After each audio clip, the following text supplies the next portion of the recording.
ভান্ডালজুড়ি এলাকায় একসময় ছিল বসতবাড়ি সহ নানা স্থাপনা, কিন্তু গত কয়েক দশক ধরে নদীর নাব্যতা কমে যাওয়ায় কাপ্তাই থেকে আসা ঢলের পানি স্বাভাবিক গতিতে বয়ে যেতে পারছে না।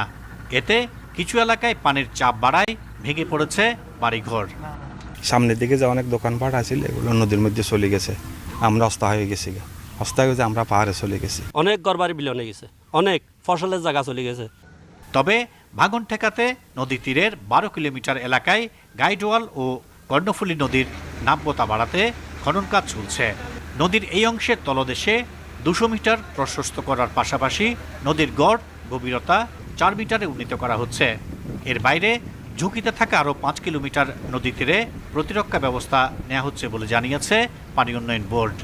ড্রেজিংয়ের মধ্যে মোট 12.5 কিলোমিটার টোটাল প্রোটেক্টিভ ওয়ার্ক এবং ড্রেজিং ছিল 10 কিলোমিটার।